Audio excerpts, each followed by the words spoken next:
Living ரிலேஷன்ஷிப்பில் வந்து பல விஷயங்கள் இருக்குது. அதில் வந்து நன்மைகளும் இருக்குது, சௌகரியங்களும் இருக்குது. ஆனால் அதில் நிறைய ரிஸ்க் ஃபேக்டர் இருக்குது, லீகல் காம்ப்ளிகேஷன்ஸ் இருக்குது, நிறைய ப்ராப்ளம்கள் இருக்குது.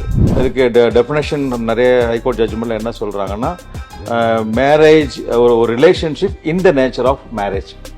ஸோ ஒரு மேரேஜ்னால ஒரு ரிலேஷன்ஷிப் எப்படி கிடைக்குமோ அது மாதிரி ஒரு உறவு, அதை தான் லிவிங் ரிலேஷன்ஷிப். இது இந்தியாவில் சட்டப்பூர்வமா? அப்போ சட்டப்பூர்வமா அப்படின்னு சொல்லி கேட்டிங்கன்னா, லிவிங் ரிலேஷன்ஷிப் ஒரு ஆணும் பெண்ணும் சேர்ந்து போன்ற பயணம், ரெண்டுமே பயணம். ஆனால் மேரேஜ்ன்றது வந்து ஒரு இன்சூர்டு லைஃப்.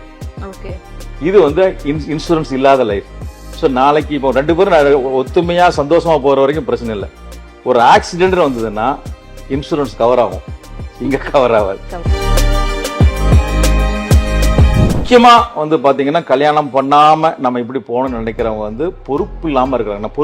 பொறுப்பை ஏற்றுக்க தயாராமல் இருக்காங்க. துர்காத்யா அப்படின்ற வழக்கு 2008 வந்த வழக்கு. அதில் வந்து என்ன சொல்லிட்டாங்க அப்படின்னா, ரொம்ப காலமாக அவங்க வந்து லிவிங் ரிலேஷன்ஷிப் இருந்துக்கிட்டே இருக்காங்க அப்படின்றத ப்ரூவ் பண்ண பட்சத்தில் அவங்க ரெண்டு பேருக்கு இடையில மேரேஜ் நடந்ததாக கருதப்படும், அனுமானிக்கப்படும், ப்ரிசம்ஷன். அனைவருக்கும் வணக்கம். இன்னைக்கு நம்ம நிகழ்ச்சிக்கு வந்திருக்காங்க மூத்த வழக்கறிஞர் ரஸியா கலி அவர்கள். வணக்கம் ஐயா. வணக்கம் ஐயா, நம்ம லாஸ்ட் எபிசோட் அந்த திருமண உறவு பத்தி பேசி அதுல என்னென்ன பிரச்சனைகள் வருது இதெல்லாம் பேசும்போது எண்ட்ல சொல்லியிருந்தீங்க, நெக்ஸ்ட் எபிசோட்ல வந்துட்டு லிவிங் உறவை பத்தி பேசுவோம் அப்படின்ற மாதிரி.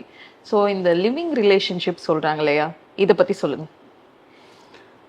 லிவிங் ரிலேஷன்ஷிப்ன்றது வந்து இப்போ சமீப காலமாக நிறைய இடங்கள்ல பேசக்கூடிய ஒரு விஷயமா இருக்கு. இப்போ நம்ம காலமாக நமக்கு வந்து சொல்லி கொடுத்த விஷயங்கள் வந்து ஒரு வயசு ஆயிடுச்சுன்னா திருமணம் பண்ணி திருமண வாழ்க்கையை பண்ணுறது தான் வந்து ஒரு சரியான முறை அப்படின்ற மாதிரி நம்ம எல்லாருக்கும் சொல்லி கொடுத்தோம். அது மாதிரி தான் எல்லாம் இந்த சமூகம் போய்கிட்டு இருக்கு. இப்போ இந்த சமயத்தில் இந்த வெஸ்டர்ன் கலாச்சாரம் நம்ம இதுக்குள்ள உள்ள வந்ததுனாலையும், ரெண்டாவது வந்து இந்த திருமணத்தில் உள்ள ரெஸ்பான்சிபிலிட்டிஸ், அதில் உள்ள மற்ற இதுக்காக வந்து ஏன் நம்ம பொறுப்பு அந்த அளவுக்கு எடுத்துக்கணுன்ற மாதிரி இருக்கிறவங்க வந்து திருமணத்துக்கு வெளியே ஓடிக்கிட்டு இருக்காங்க. ஸோ அவங்களுக்கு ஒரு கம்ஃபர்டபுளான ஒரு விஷயமா வந்து இந்த லிவிங் ரிலேஷன்ஷிப்பை எடுத்துக்கிறாங்க. ஸோ அதுதான் இன்னைக்கு உள்ள விஷயமா இருக்கு. இந்த லிவிங் ரிலேஷன்ஷிப்பில் வந்து பல விஷயங்கள் இருக்குது. அதில் வந்து நன்மைகளும் இருக்குது, சௌகரியங்களும் இருக்குது. ஆனால் அதில் நிறைய ரிஸ்க் ஃபேக்டர் இருக்குது, லீகல் காம்ப்ளிகேஷன்ஸ் இருக்குது, நிறைய ப்ராப்ளம்கள் இருக்குது. ஸோ இந்த லிவிங் ரிலேஷன்ஷிப் அப்படின்னா என்ன அப்படின்னு சொல்லி பார்த்தீங்கன்னா, இதுக்கு டெஃபினேஷன் நிறைய ஹைகோர்ட் ஜட்ஜ்மெண்ட்டில் என்ன சொல்கிறாங்கன்னா, மேரேஜ் ஒரு relationship in the nature of marriage.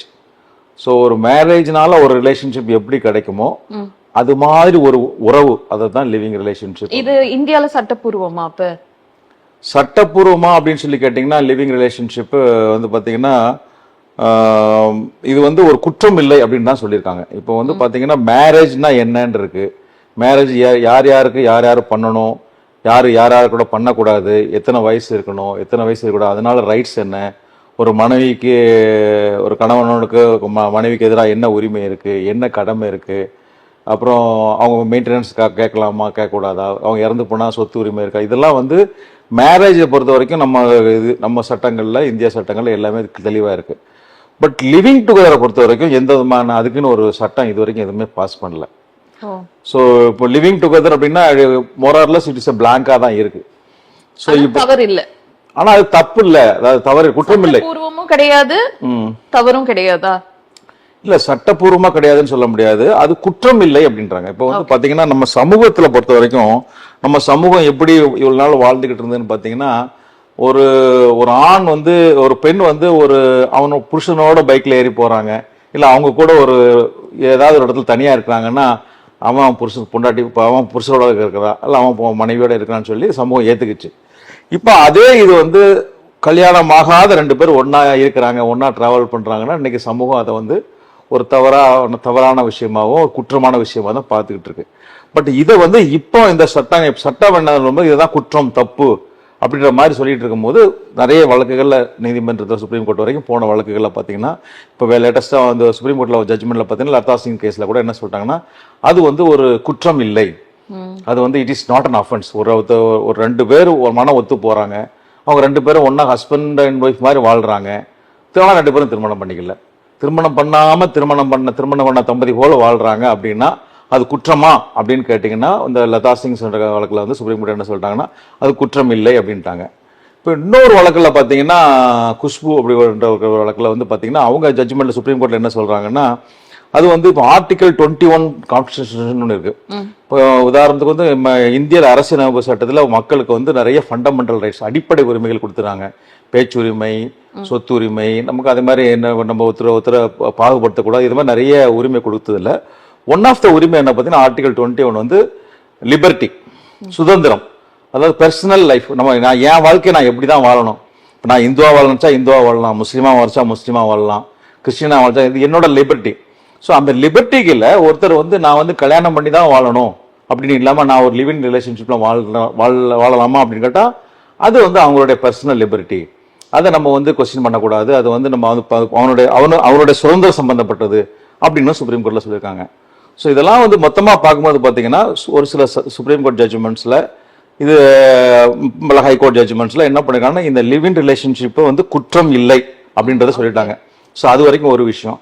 So ஒருத்தர் லிவிங் ரிலேஷன்ஷிப் வாழ்றாங்க, அப்போ அவங்களுக்கு வாழக்கூடாதுன்னு யாராவது கட்டாயப்படுத்த முடியுமானா கட்டாயப்படுத்த முடியாது. ஏன்னா அது அவங்களுடைய சுதந்திரம் சம்பந்தப்பட்டதுன்னு சொல்லிட்டாங்க.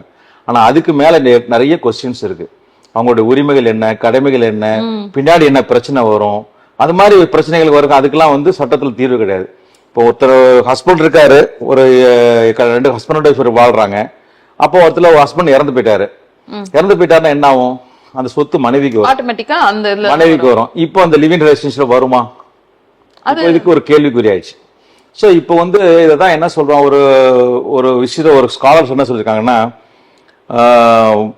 இந்த மேரேஜுக்கும் லிவிங் ரிலேஷன்ஷிப் என்ன டிஃபரன்ஸ் அப்படின்னா ரெண்டுமே பயணம் தான். கணவனும் மனைவி ஒரு ஆணும் பெண்ணும் சேர்ந்து போயிட்ட பயணம், ரெண்டுமே பயணம். ஆனா மேரேஜ்ன்றது வந்து ஒரு இன்சூர்டு லைஃப், இது வந்து இன்சூரன்ஸ் இல்லாத லைஃப். ஸோ நாளைக்கு இப்போ 2 பேரும் ஒத்துமையா சந்தோஷமா போற வரைக்கும் பிரச்சனை இல்லை. ஒரு ஆக்சிடென்ட் வந்ததுன்னா இன்சூரன்ஸ் கவர் ஆகும், இங்க கவர் ஆகாது. இப்ப அப்ப அந்த அம்போன்னு நிப்பாங்க, ரிஸ்கா இருப்பாங்க. இவ்வளவு எது ரிஸ்க் எல்லாம் இருந்தும் தெரிஞ்சு நிறைய பேர் இப்ப அதை ஆட் பண்றதுக்கு காரணம் என்ன சார்? அதுக்கு காரணம் வந்து இப்போ என்னன்னா நிறைய பேர் வந்து பாத்தீங்கன்னா மேரேஜ் வந்து ஒரு ரெஸ்பான்சிபிலிட்டிஸா நினைச்சுக்கிறாங்க. இப்ப நான் கல்யாணம் பண்ணேன்னா ஒரு ஆணை பொறுத்த வரைக்கும் என் மனைவியை நான் காப்பாற்றணும், என் புள்ள வருவான், பிள்ளைக்கு நான் காப்பாற்றணும், மனைவிக்காக சம்பாத்தியம் பண்ணணும், பிள்ளைக்காக சம்பாத்தியம் பண்ணணும், மனைவி பேச்சை கேட்கணும், பிள்ளை பேச்சை கேட்கணும், இது மாதிரி ரெஸ்பான்சிபிலிட்டிஸாக இருக்கும்னு நினைக்கிறாங்க. இப்போ இதுன்னா அப்படி இல்லை, சும்மா அப்படி இல்லை, நம்ம சந்தோஷமா இருந்துட்டு போகலாம், எந்த விதமான பொறுப்பும் கிடையாது அப்படின்ற மாதிரி நினைக்கிறாங்க. ஸோ முக்கியமாக வந்து பார்த்தீங்கன்னா கல்யாணம் பண்ணாமல் நம்ம இப்படி போகணும்னு நினைக்கிறவங்க வந்து பொறுப்பு இல்லாமல் இருக்கிறாங்க, பொறுப்பை ஏற்றுக்க தயாராம இருக்காங்க. இப்ப 2 பேருமே அப்படி பொறுப்பு ஏத்துக்க தயாராக இல்லாம இருந்துட்டாங்கன்னா ஓகே சார். இதுல ஒருத்தவங்க வந்துட்டு ரொம்ப சீரியஸா இருந்து ஒருத்தவங்க இந்த ரிலேஷன்ஷிப்பை ரொம்ப ஜாலியா எடுத்துட்டு வேண்டான்றப்ப விட்டுட்டு போயிடுறாங்கன்னு வச்சுக்கோங்க, எதிரில் இருக்கவங்க இதை எப்படி அணுகுவாங்க? இப்போ வந்து இதுல வந்து நிறைய ரிஸ்க் ஃபேக்டர் இருக்கு. இப்போ வந்து எல்லாரும் நினைச்சிக்கிட்டு இருக்கிறது வாழ்ந்து நினைக்கிறாங்கன்னா நான் லிவிங் ரிலேஷன்ஷிப்ல இருக்கனால இப்போ நாங்கள் எங்கள் 2 பேருக்கும் அதாவது கம்பேட்டபிலிட்டினா இணக்கத்தன்மைன்னு சொன்னோம்னா தமிழில் சொல்ல போனால் ஒத்து போகுது. எனக்கும் இந்த பொண்ணுக்கும் ஒத்து போகுது, அதனால நாங்கள் 2 பேரும் ஒன்றா இருக்கிறோம். ஸோ இன்னைக்கு ஒத்து போகிற காலம் வரைக்கும் நாங்கள் ஒன்றா இருப்போம். ஒத்து எங்களுக்குள்ள கொஞ்சம் கருத்து வேற போட நாங்கள் பிரிஞ்சு போயிடுவோம் அப்படின்னு இவங்க நினச்சிக்கிட்டு உள்ள போகிறாங்க. ஸோ இது வந்து ஆரம்பத்தில் ஒரு சுகமான ஒரு சந்தோஷம் கொடுக்குற விஷயமா தான் இருக்கு. இப்போ 2 பேருக்கு இடையில டிஸ்பியூட் வந்ததுன்னு வைங்க, அப்போ என்ன நடக்கும்? இப்ப திருமணம் ஆனவங்களா இருந்தா பெண் வந்துட்டு மெயின்டெனன்ஸ் கேட்பாங்க, இதெல்லாம் வந்துட்டு கோர்ட் அணுகுவாங்க. இந்த இதுல லிவிங் ரிலேஷன்ஷிப்ல இருக்க பெண் இந்த மாதிரி நீதிமன்றம் போய் மெயின்டெனன்ஸ்லாம் கேட்க முடியுமா? இப்போ வந்து பாத்தீங்கன்னா ரொம்ப சான்ஸ் வந்து ரொம்ப கம்மி. இப்போ மனைவிக்கு as a matter of right வந்து அந்த அம்மா வந்து எனக்கு மெயின்டெனன்ஸ் கொடுங்கன்னு கேட்கலாம். அவங்க ஹிந்துவா இருந்தா இந்து சட்டப்படி, முஸ்லீமாக இருந்தால் முஸ்லீம் சட்டப்படி, கிறிஸ்துவ இருந்தால் கிறிஸ்துவ சட்டப்படி, இல்லை பொது சட்டப்படின்னு போனால் அந்த கிரிமினல் ப்ரொசீஜர் கோட்னு ஒன்று இருந்துச்சு முதல்ல, அதனுடைய இப்போ வேற வடிவத்தில் இருக்கு, அந்த சட்டப்படி கேட்கலாம். இல்லை டவுரி ப்ரொவிஷன் டொமஸ்டிக் வயலன்ஸ் ஆக்ட்லையும் கேட்கலாம். இப்போ இதுலலாம் எல்லாமே வந்து as a matter of right, மனைவிக்கு ஒரு ஜீவனாம்சம் கேட்கிற உரிமை, இல்ல வீடு எங்களுக்கு வசதி பண்ணி கொடுங்கன்ற உரிமை இருக்கு. இப்போ இந்த இடத்துல சட்டத்துல லிவிங் ரிலேஷன்ஷிப்ல இருக்கிற பொண்ணை பத்தி ஏதாவது சொல்லியிருக்காங்கன்னா சொல்லவே இல்லை. இப்ப அப்படி சொல்லாத பட்சத்துல அவங்க போய் நாங்க அந்த லிவிங் ரிலேஷன்ஷிப்ல இருக்கிறேன் எனக்கு கொடுங்க அப்படின்னு சொல்லி கேட்க முடியுமான்னா கொஞ்சம் கஷ்டமான விஷயம். ஆனாலும் ஹைகோர்ட்ல என்ன சொல்றோம், சில ஹைகோர்ட் தீர்ப்புல என்ன சொல்றாங்கன்னா, இவங்க வந்து நாங்க ரொம்ப காலமா லிவிங் ரிலேஷன்ஷிப்ல இருந்தோம் அப்படின்ற மாதிரி சொல்லி பாத்தீங்கன்னா, அதுல வந்து ஒரு வழக்குல வந்து பாத்தீங்கன்னா ஒரு துல்சா வெர்சஸ் துர்காத்யா அப்படின்ற வழக்கு 2008 வந்த வழக்கு. அதுல வந்து என்ன சொல்லிட்டாங்க அப்படின்னா, ரொம்ப காலமா அவங்க வந்து லிவிங் ரிலேஷன்ஷிப் இருந்துகிட்டே இருக்காங்க அப்படின்றத ப்ரூவ் பண்ணும் பட்சத்தில் அவங்க ரெண்டு பேருக்கு இடையில மேரேஜ் நடந்ததா கருதப்படும், அனுமானிக்கப்படும், பிரிசம்ஷன். ஓகே, இப்ப லாங் டேர்மா லிவ் இன் உறவுல இருக்கவங்களுடைய அந்த ரிலேஷன்ஷிப் மேரேஜா மேரேஜா ஏற்றுக்கொள்ளலாம் அப்படின்னு ஒரு ஜட்ஜ்மெண்ட்ல சிபாரிசு பண்ணிருக்காங்க. ஓகே, சோ அந்த சிபாரிசின் அடிப்படையில் அதே மாதிரி அந்த மாதிரி பிரிசம்ஷன் இருக்கும்போது, சோ அத்தனை வருஷம் நான் இந்த புருஷனுக்காக உழைச்சாங்க இல்லையா, கஷ்டப்பட்டாங்க இல்லையா, சேர்ந்து வாழ்ந்தாங்க இல்லையா, அப்ப அவங்களுக்கு மெயின்டெனன்ஸ் கொடுக்கலாம் அப்படின்ற மாதிரி ஒரு சில ஜட்ஜ்மெண்ட்ல கொடுக்குறாங்க. மெயின்டெனன்ஸ் கிடைக்குமா கிடைக்காதான்னா ஜெனரல் ரூல் கிடையாது. கிடைக்கும் கிடைக்காதுன்றது வந்து அவங்களுடைய இப்ப மனைவின்ற அந்தஸ்துல கேட்க முடியாது. மனைவினா இன்னைக்கு கல்யாணம் பண்றாங்க, நாளைக்கு காலையில கல்யாணம் பண்றாங்க, சாயங்காலம் டைவர்ஸ்னா கூட அஸ் மேட்டர் ஆஃப் ரைட் அவங்களுக்கு அந்த உரிமை வரும். பட் இந்த லிவிங் ரிலேஷன்ஷிப்ல வந்து பாத்தீங்கன்னா அவங்க வந்து நான் இத்தனை காலம் வாழ்ந்தேன் கொண்டேன், எனக்கு இப்போ அவனை தான் டிபெண்ட் பண்ணியிருக்கேன் வாங்கியிருக்கேன்றத ஹைகோர்ட்டுக்கு கோர்ட்டுக்கு எஸ்டாப்ளிஷ் பண்ணி அதுல இருந்து கோர்ட்டினுடைய அனுதாபத்தை வாங்கி அதுல இருந்து ஏதாவது கிடைக்குமானா கிடைக்கிறதுக்கு வாய்ப்புகள் இருக்கு. ஆனா அதுக்குமே அவங்க ப்ரூஃப் ப்ரொடியூஸ் பண்ணணும். இப்ப எப்படி இப்போ வந்து கல்யாணம் பண்ணியிருந்தாங்கன்னா, நான் எனக்கு பாருங்க இந்த நேரத்தை கல்யாணம் பண்ணியிருக்கேன், ரிஜிஸ்ட்ரேஷன் சர்டிபிகேட் காப்பிக்கலாம், இல்ல நான் கோயில்ல கல்யாணம் பண்ணிருக்கேன், இந்த கோயில் காமிக்கலாம், இல்ல ஒரு மேரேஜ் இன்விடேஷன் காமிக்கலாம், இல்ல அங்க போட்டோஸ் காமிக்கலாம். இவங்க லிவிங் ரிலேஷன்ஷிப் 2 பேரும் இருந்தாங்கிறது கோர்ட்ல போய் என்னத்தை கொடுக்க முடியும்? சோ அந்த மாதிரி உறவுல இருக்கவங்க, அதுவும் குறிப்பா பெண்கள் எதெல்லாம் பாதுகாத்து வைக்கணும்? இப்ப லிவிங் உறவுல இருக்க பெண்கள் எதெல்லாம் ப்ரூஃபா பாதுகாத்து வைக்கணும்? கோர்ட் எதெல்லாம் ப்ரூஃபா எடுத்துக்கும்? இப்போ நீங்க லிவிங் ரிலேஷன்ஷிப்ல இருக்கிறவங்க உங்களுக்கு என்ன கேட்டீங்கன்னா, பெஸ்ட் ஆப்ஷன் எவ்வளவு தூரம் கன்வின்ஸ் பண்ணி அவங்களுக்கு கல்யாணம் பண்ணிக்கிறீங்களோ கல்யாணம் பண்ணிக்கங்க. கல்யாணம் பண்ண முயற்சி பண்ணுங்க, அதை கல்யாணம் பண்ணிக்கங்க. அதுதான் ஃபர்ஸ்ட் ஆப்ஷன். ஏன்னா அதுதான் உங்களுக்கு என்ன சொல்றது, ஒரு லீகல் ரெகக்னேஷன் கொடுக்கும். அதே மாதிரி ஒரு கணவனா இருக்கிறவங்க கூட ஒரு என் கூட இவ்வளவு பிரியமா இருக்கிறாங்க, என் கூட பாசமா இருக்கிறாங்க, இத்தனை வருஷம் என் கூட டிராவல் பண்ணியிருக்காங்க அப்படின்னும் போது அந்த பெண்ணுக்கு அவன் கொடுக்குற ரிவார்டுன்றது அவங்க கல்யாணம் பண்ணி மேரேஜ் பண்றதுதான் அவன் உண்மையான அந்த பொண்ணுக்கு கொடுக்குற ஒரு ரிவார்டு. ₹1 சொத்தை கொடுத்தா கூட அதை விட பெரிய விஷயம் அந்த பொண்ணுக்கு ஒரு ரெகக்னேஷன். இப்போ ஒரு பொண்ணு என்னதான் நீங்க லிவிங் ரிலேஷன் இருந்தா கூட ஒரு பப்ளிக் ஃபங்க்ஷனுக்கு போகும்போது இல்ல வேற சொந்தக்காரங்களுக்கு போகும்போது என்னத்தை இன்ட்ரோடியூஸ் பண்ணுவீங்க உங்களை? அது இப்ப ஆனா அப்படியே கூட்டு போறாங்க, இதெல்லாம் யோசிக்கிறாங்களா? அது ரொம்ப ஹை லெவல்ல இருக்கிற பெரிய செலிபிரிட்டிஸ் அது ஒரு ஃபேஷனா காட்டுறாங்க. ஆனா ஒரு நார்மலான ஒரு வாழ்க்கையில வாழ்றவங்க கொஞ்சம் நீங்களே யோசனை பண்ணி பாருங்க. இன்னைக்கு அவங்க வார்த்தைகள்லயோ ஒரு பிலிம்லயோ படத்திலயோ இல்ல கவிதையிலயோ இதே மாதிரி பண்றது ரொம்ப ஒரு இதா இருக்கும். ஆனா இதே நம்ம குடும்பத்திலயோ நம்ம நேர்லயோ பார்க்கும்போது அவங்கள நம்ம எந்த அளவுக்கு இந்த சொசைட்டி ரெகக்னைஸ் பண்ணிருக்கு, அதை ஏற்றுக்கொள்றது அப்படின்னு பாத்தீங்கன்னா இன்னைக்கு அவங்களுக்கே ஒரு பயம் தான் இருக்கும். ஒரு இடத்துல லிவிங் ரிலேஷன் இருக்கவங்க அவங்க கூட டிராவல் பண்ணி போகும்போது 4 பேர் பார்க்கும்போது கூட ஏதோ ஒரு குற்ற உணர்ச்சியில பாக்குற மாதிரி அவங்க இவங்களுக்கும் ஒரு இருப்போம், அவங்களுக்கும் ஏதோ ஒரு மரியாதை குறைவான விஷயமா பாக்குற மாதிரி தான் தோணும். இது என்னோட ரிலேஷன்ஷிப் அந்த சீக்ரெட் அக்வர் மாதிரி தான் இருக்கும். இல்ல அது ஒரு பெண் ஒரு ஆணோட மனைவின்ற டிராவல் பண்றது இட்ஸ் அ மேட்டர் ஆஃப் அது ஒரு கௌரவமா தலைநிமிர்ந்து வரலாம். இதே இதை ஒரு நான் ஒரு லிவிங் ரிலேஷன்ஷிப்ல இருக்கிறேன் அப்படின்னு ஒரு ஃபங்க்ஷனுக்கு வரணும் கூட ஒரு இப்படி தலை நிமிர்ந்து வர முடியுமா அப்படின்னு கேட்டீங்கன்னா கொஞ்சம் நான் என்ன மத்தவங்க எல்லாம் என்ன பண்ணுவாங்க எது பண்ணுவாங்க, இவங்களுக்கும் ஒரு குற்ற உணர்ச்சி இருக்கும். வெளியிலேயே அந்த அளவுக்கு ரெகக்னேஷன் இருக்கு. இன்னைக்கு சமூகம் அந்த அளவுக்கு மாறல. ஓரளவு சமூகம் எல்லாம் மாறி நம்ம எல்லாருமே உலகம் முறை நம்ம லிவிங்ஸ்ல இருக்காங்க அப்படின்னா அப்ப வேற மாதிரி இருக்கும். இன்னைக்கு நமக்கு சமூகம் கற்றுக் கொடுத்த பாடம், அதுவும் நம்ம இந்தியா, அதுவும் நம்ம தமிழ்நாடு கற்றுக் கொடுத்த பாடம், ஒருத்தனுக்கு ஒரு கல்யாணம் பண்ணிக்கோ, கல்யாணம் பண்ணி ஒழுங்கா வாழு, அதுதான் நம்ம சொல்லி கொடுத்துருக்கோம். இதை நம்ம டிவியேஷன் பண்றதுன்றது இன்னைக்கு இது வரைக்கும் ஒரு மனதளவுல யாரும் ஏத்துக்கல, சமூக லெவல்ல அந்தஸ்து கிடைக்கல. அப்படின்னும் போது நீங்க பெஸ்ட் ஆப்ஷன் கல்யாணம் பண்ணிக்கீங்க. இல்ல கல்யாணம் பண்ணிக்கல முடியல அப்படியேதான் வாழ்ந்துகிட்டே இருக்கீங்கன்னா குறைஞ்சபட்சம் உங்களுக்கு உள்ள ஒரு அக்ரிமெண்டாவது போட்டுருங்க. பண்ணலாம். ஒரு இப்போ கல்யாணம் தானே ஒரு எல்லா ஃபங்க்ஷன் முன்னாடி உட்காந்துக்கிட்டு இவன் நான் தான் புருஷன் நீ தான் மனைவி அப்படின்னு ஒருத்தர் ரெகக்னைஸ் பண்ணி விளம்பரப்படுத்துறது. 2வது 2 பேருக்கு இடையில ஒப்பந்தம் பண்ணி கையெழுத்து போறாங்க ரிஜிஸ்ட்ரேஷன், அதை போய் ரிஜிஸ்டர் பண்றாங்க, அதுக்கு ஒரு சர்டிபிகேட் வேணும். ஸோ டாக்குமெண்டேஷன் சோ இது மாதிரி நீங்களும் பண்ணிக்கீங்க, ஏன் பண்ணக்கூடாது? லீகலா ஒரு லீகலா நீங்க வரலாம். 2 பேரும் நீங்க லிவிங் ரிலேஷன்ஷிப் தான் இருக்கிறீங்க அப்படின்னா 2 பேரும் ஒரு அக்ரிமெண்ட் போட்டுக்கோங்க. நானும் இவங்க கூட இத்தனாம் தேதியில இருந்து ஒன்னா இருக்கோம், லிவிங் ரிலேஷன்ல இருக்கிறோம் அப்படின்னு ஒரு அக்ரிமெண்ட் போட்டுக்கோங்க. அந்த அக்ரிமெண்ட்ல கூட நீங்க எல்லா விஷயங்களும் சொல்லுங்க. நாளைக்கு ஏதோ எனக்கு ஒண்ணு நடந்துச்சு, என் சொத்து என்ன ஆகணும், என் பெங்களூர் அக்கௌண்ட் யாருக்கு போகணும், அவங்களுக்கு போகணும், அவங்களுக்கு ஏதாவது ஆச்சு அவங்களோட போது எனக்கு வரணும் அப்படின்றத மென்ஷன் பண்ணுங்க. சோ அந்த அக்ரிமெண்ட்லயே எல்லா அக்ரிமெண்ட்லயே கொண்டு வரலாம்.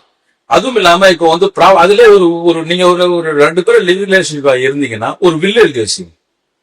ஒரு வில் எழுதி வைக்கும் போது என்ன பண்ணுங்க, என்னோட ப்ராப்பர்ட்டி அதுல வந்து எனக்கு ஏதாவது ஆயிடுச்சுன்னா என் ப்ராப்பர்ட்டி என்னோட லிவிங் பாட்டதுக்கு போகணும், அவங்களும் ஒரே ஒரு ப்ராப்பர்ட்டி இருந்தா எனக்கு போகணும்னு எழுதி வைக்கலாம். பேங்க் அக்கௌண்ட் ஓபன் பண்ண கூட ஜாயிண்ட் அக்கௌண்ட் ஓபன் பண்ணலாம். ஜாயிண்ட் அக்கௌண்ட் பார்த்து அது வந்து எய்தரா சர்வேவர் அப்படிம்பாங்க. அந்த அக்கௌண்ட் எப்படின்னா இப்ப யார்த்த ஒரு 2 பேர்ல ஒருத்தர் இறந்துட்டாங்கன்னா அடுத்தவங்க அதை கண்டினியூ பண்ணி ஆப்ரேட் பண்ற மாதிரி இருக்கும். இப்ப இந்த லிவிங் டுகெதர்ல தனியா ஒருத்தர் மட்டும் ஹஸ்பண்ட் அக்கௌண்ட்ல எல்லா பணமும் இருந்து வச்சுங்க. இப்ப இவங்களுக்கு ஏதாவது இறந்துட்டாங்கன்னா இந்த பாட்டர் வந்து இந்த பணத்தை எனக்கு கொடுங்கன்னு கேட்க முடியுமானா முடியாது. இப்ப அங்க பிரச்சனை வரும். சோ அப்ப அதுக்கு நீங்க என்ன பண்ணலாம்னா ஓபன் பண்ற அக்கௌண்டே வந்து ஒரு எய்தரா ஜாயிண்ட் அக்கௌண்ட் எய்தரா அக்கௌண்ட் போட்டு இதை நீங்க அக்ரிமெண்ட்லயும் கண்டுக்கலாம். அது மாதிரி ஒரு ப்ராப்பர்ட்டி நீங்க வாங்கினீங்கன்னா ப்ராப்பர்ட்டி 2 பேர் ஜாயிண்ட் பேர்ல வாங்கும் போதே அந்த ப்ராப்பர்ட்டில ஒரு டாக்குமெண்ட் ஒரு கிளாஸ் போடுங்க. நாங்க 2 பேரும் லிவிங் டுகெதரா இருக்கிறோம், கூடிய சீக்கிரம் கல்யாணம் பண்ணாலும் பண்ணுவோம். நாங்க ஒருவேளை நான் கல்யாணம் பண்ணாம இறந்தாங்கன்னா என் ஷேர் வந்து அவங்களுக்கு போகும், இல்ல அவங்க ஷேர் எங்களுக்கு போகணும். அதுலயே கொண்டுட்டு வந்தீங்கன்னா இது வந்து இன்டைரக்டா அது ஒரு வில்லு மாதிரி ஆக்ட் ஆகும். சரிங்க சார். இப்ப வந்துட்டு ஆணும் சரி பெண்ணும் சரி திருமணம் ஆகாம 2 பேருக்குமே தனிப்பட்ட முறையில திருமணம் ஆகல, 2 பேருமே இப்ப இந்த உறவுல ஒன்னா இருக்காங்க. இப்ப ஒருவேளை இப்ப ஆணுக்கு திருமணம் ஆகிருக்கு, அந்த பெண் வந்துட்டு இவரோட லிவிங்ல இருக்காங்க ஒரு பெண், இல்ல பெண்ணுக்கு ஆல்ரெடி திருமணம் ஆயிருக்கு, ஒரு ஆண் அந்த பெண்ணோட திருமண அந்த ரிதன் உறவுல இருக்காங்க. அப்படி இருக்கும்போது நீங்க சொல்ற இந்த ப்ரொசீஜர்ஸ் எல்லாம் அவங்களுக்கும் பொருந்துமா? இப்ப லீகலா ஒரு இது அக்ரிமெண்ட் போடுறதுக்கு தான் சொல்றீங்க. இப்ப 2மே கல்யாணம் ஆகாதவங்கன்னா ஓகே, இந்த ஒரு சைட்ல ஆயிருக்கா ஓகே, இன்னொரு சைட்ல கல்யாணம் ஆகாதவங்க பட் இவரோட லிவிங்ல இருக்காங்கன்னு போது அவங்களுக்கு நீங்க சொல்றதெல்லாம் பொருந்துமா? இப்போ வந்து கல்யாணத்தை பொறுத்த வரைக்கும் யாரும் கல்யாணம் பண்ணணும்ன்றது விதிமுறைகள் இருக்கு. இப்போ வந்து ஒரு ஹிந்து ஒரு கல்யாணம் பண்ண விதிமுறைப்படி கல்யாணம் பண்ணா அது ஆப்போனன்ட் வந்து அவரும் ஹிந்துவா இருக்கணும். அப்புறம் அவங்களுக்கு இத்தனை வயசு தான் ஆகணும், இந்த கண்டிஷன்ஸ் தான் இருக்கும், இந்த உறவு முறையை பண்ணக்கூடாது, இந்த ஒரு பண்ணலாம் அப்படின்ற மாதிரி விதிமுறைகள்லாம் இருக்கு.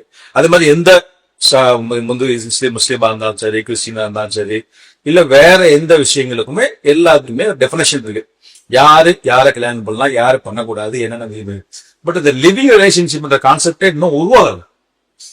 இதுக்கு என்ன செய்யணும், யாரை பண்ணலாம், யார் பண்ணக்கூடாதுன்ற எதுவுமே இல்ல. இப்போ வந்து இந்த அக்ரிமெண்ட் போட்டீங்கன்னா இப்போ வந்து நீங்க அப்படி இதுமே அப்படி ஒரு கரெக்டான லீகல் ஒரு இன்ஸ்டிடியூஷனா உருவாகல. இப்ப நம்ம இந்த லீகல் அக்ரிமெண்ட் போடுறதுனால என்ன லாபம் அப்படின்னு சொன்னீங்கன்னா அட்லீஸ்ட் மினிமம் கேரண்டி. சோ நாங்க 2 பேரும் ரிலேஷன்ஷிப் தான் இருக்கிறோம் அப்படின்றதுக்கு ஒரு ஆதாரம். இப்போ ஒரு பேச்சு வச்சுக்கங்க, ஒரு லிவிங் ரிலேஷன்ஷிப் 2 பேர் இருக்காங்க. இப்போ அவங்க அந்த அம்மா நினைச்சிட்டு இருக்காங்க இவரு என்ன கல்யாணம் பண்ணிப்பாரு கொஞ்ச நாள் சரி அப்படின்னு நினைச்சிட்டு இருக்காங்க. இப்போ அவரு திடீர்னு மனசு மாதிரி இல்ல நான் அவனை விட்டு நான் வேற ஒருத்தர் கல்யாணம் பண்ண போறேன், இந்த அம்மா சும்மா இருக்குமா? பிரச்சனை வரும். கண்டிப்பா அவங்க ஏதாவது இஷ்யூ பண்ணுவாங்க. என்ன இஷ்யூ பண்ணுவாங்க, இவரு வந்து என்ன வந்து தவறான விஷயங்கள்ல பயன்படுத்திட்டாரு, எனக்கு வந்து சொல்லி ஏமாத்திட்டாரு, திருமணம் அப்படி கூட சொன்னாங்க, திருமணம் பண்ணி ஏமாத்தி என்ன இதெல்லாம் யூஸ் பண்ணிட்டு இப்ப திடீர்னு போறாரு அப்படின்னா அது ரேப் ஆகும். அதாவது வந்து இந்த ரேப்புக்கு regulation one of the regulation வந்து ஒரு மனைவி ஒரு பொண்ணோட கன்சென்டோட வாங்கிக்கிட்டு அவங்களை கல்யாணம் பண்ணிக்கிறேன் அப்படின்ற மாதிரி சொல்லி ஒரு செக்ஷுவல் ரிலேஷன் பண்ணியிருந்தா தட் ஆல்சோ அமௌண்ட்ஸ் டு ரேப்ன்ற மாதிரி டெஃபினேஷன் ஆகாது. சோ அந்த மாதிரி கேஸ் கூட போடலாம். இல்ல வேற ஏதாவது கூட சொல்லலாம். இப்ப 2 பேர் சும்மா என்ன போவானா கூப்பிட்டு போனாரு, என்ன தவறான பயன்படுத்துறாரு, என்னோட பாலியல் தொந்தரவு கொடுத்தாரு அப்படின்னு கம்ப்ளைண்ட் பண்ண ஆரம்பிச்சாங்கன்னா இப்ப இவர் என்ன பண்ணுவாரு, இவர்கிட்ட என்ன சேஃப்டி இருக்கு? நாங்க லிவிங் டுகெதர் அக்ரிமெண்ட் எடுத்துக்கிட்டே இருந்ததுன்னா அட்லீஸ்ட் இல்லங்க சார் நாங்க 2 பேரும் லிவிங் டுகெதர்ல இருக்கோம் பாருங்க, இதன் அடிப்படையில் தான் நாங்க 2 பேரும் டிராவல் பண்ணிட்டு இருக்கோம் அப்படின்னு சொன்னா அது ஒரு குறைஞ்சபட்சம் அந்த மாதிரி ஒரு பொய் கேஸோ ஒரு மிரட்டல் வந்து தப்பிக்கிறது இவருக்கும் பாதுகாப்பா இருக்கும்.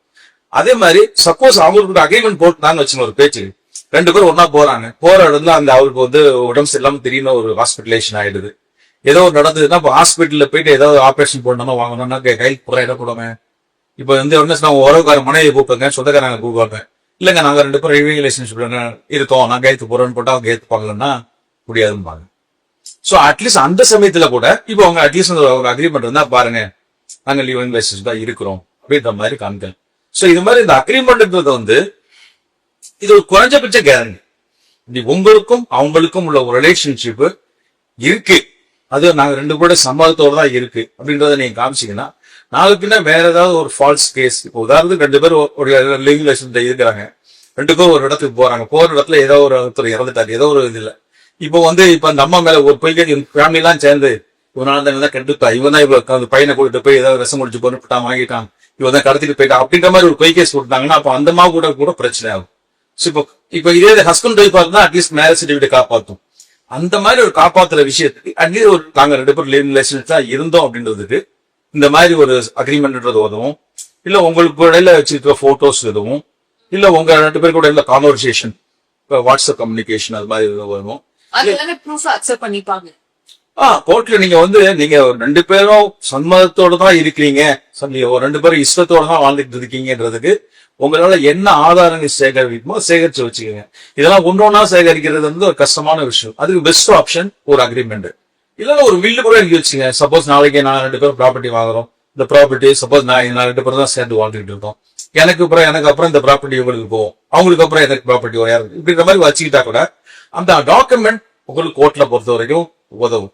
சோ கோர்ட்டு போலீஸ் ஸ்டேஷன் பிரச்சனைன்னு வந்ததுன்னா டாக்குமெண்ட் தான் பேசும்.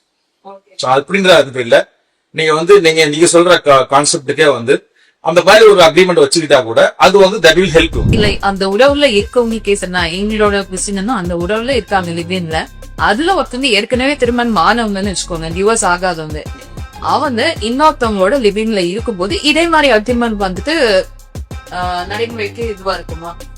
இவங்க 2 பேருக்கு இடையில சாத்தியமாகும்.